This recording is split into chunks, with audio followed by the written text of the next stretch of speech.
KT Ramarao గారు. అధ్యక్ష, వారు ఇంత ఆవేశం ఎందుకు పడ్డారో బట్టి గారు మామూలుగా అయితే ఆవేశం రాదు ఆయనకి, ఇది ఎందుకు బాగా ఆవేశపడుతున్నారు బట్టన్న. నేను వారికి ఒకటే అధ్యక్ష, వాళ్ళేమో సింగరేణి బొగ్గుగన్ల ఆక్షన్ పెడతామని వాళ్ళు పిలుస్తారు, వీరేమో పోయి వేదిక పంచుకుంటారు. ఆ మాట నేను ప్రస్తావిస్తే వారికి కోపం వస్తుంది. ముఖ్యమంత్రి గారు స్వయంగా అదానికి ఇస్తా అని చెప్తారు. ఎలక్ట్రిసిటీ డిపార్ట్మెంట్ మీరు చూస్తున్నారు బట్టి గారు, మీరు తెలుసుకోండి. మీ సదర్న్ డిస్కమ్ ఏదైతే ఉందో, ఎస్పీడీసీఎల్ ఏదైతే ఉందో పిలుచుకోండి.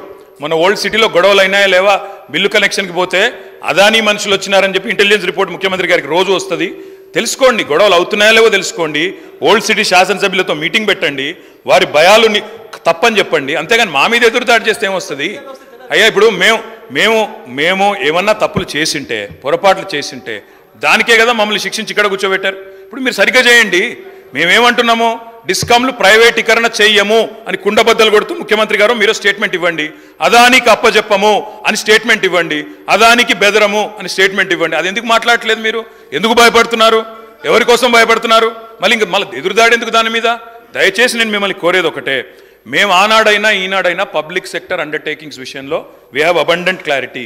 హైదరాబాద్ మెట్రో విషయంలో కూడా ఇవాళ ముఖ్యమంత్రి గారే మున్సిపల్ డిపార్ట్మెంట్ చూస్తున్నారు. హైదరాబాద్ మెట్రో విషయంలో కూడా కేంద్ర ప్రభుత్వ సహకారాన్ని అడిగినాం, ఎన్నడూ రాకపోయినా మేము ఆగలేదు. మేము దాదాపుగా 415 కిలోమీటర్ల మెట్రో ఎక్స్పాన్షన్ ప్లాన్ చేశాం. ఎయిర్పోర్ట్ ఎక్స్ప్రెస్ది నిజానికి టెండర్ కూడా ఫైనల్ చేశాం. సరే, వారు రద్దు చేశారు, వారి ఇష్టం. ప్రభుత్వం వారిది, వారి ఇష్టం. ప్రజలు అల్టిమేట్గా వారు సమాధానం చెప్తారు. అధ్యక్ష, ఒక్క ప్రయత్నం కాదు అధ్యక్ష, ఎన్నో ప్రయత్నాలు చేసి ఎన్ని ఆంక్షలు పెట్టినా, ఆర్థికంగా ఇబ్బందులు పెట్టినా గత 10 ఏళ్లలో తెలంగాణ రాష్ట్రాన్ని బ్రహ్మాండంగా భారతదేశంలోనే అగ్రగామిగా నిలబెట్టాం. కానీ బాధ ఎక్కడ అనిపిస్తుంది అంటే అధ్యక్ష, వాళ్ళేమో డబ్బులు ఇవ్వరు, వాళ్ళు సతాయిస్తారు. మీరేమో ఇవాళ రాష్ట్రంలో పదవుల్లో కూర్చొని ముఖ్యమంత్రిగా మంత్రిగా ఉండి రాష్ట్రం మీద నిందలేసే విధంగా మాట్లాడితే అప్పు ఎక్కడ పుడుతుంది? కొత్త పెట్టుబడులు ఎక్కడి నుంచి వస్తాయి అధ్యక్ష?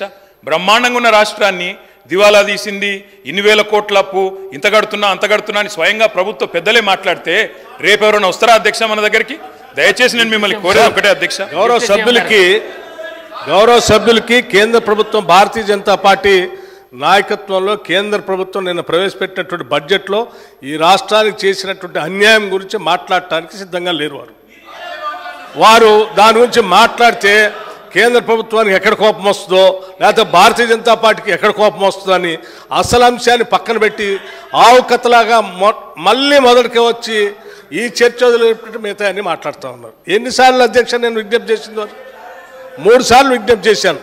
అయ్యా, చర్చకి రండి, ఈ సబ్జెక్టు మీద మాట్లాడండి. నేను ఇదంతా వదిలేసి మళ్ళీ గతంలో చిన్నప్పుడు వినేవాళ్ళం ఆవు కథల, ఏదొచ్చినా మళ్ళీ ఆవుకి 4 కాళ్ళు ఉండు, తోక ఉండు అన్నట్టు మళ్ళీ ఆ 10 ఏళ్ళదే చెప్తున్నారు తప్ప దీని మీద మాత్రం మాట్లాడటానికి ఇష్టపడట్లేదు.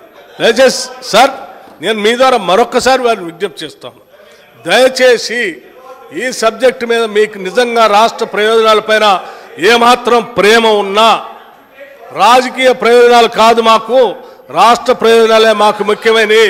భారతీయ జనతా పార్టీతో మేము అంటగాగట్లేదు, మాకు వాళ్ళకి ఎటువంటి అండర్స్టాండింగ్ లేదు, చీకటి ఒప్పందం లేదు. రాష్ట్ర ప్రయోజనాలే మాకు ముఖ్యం. బడ్జెట్లో వాళ్ళు చేసిన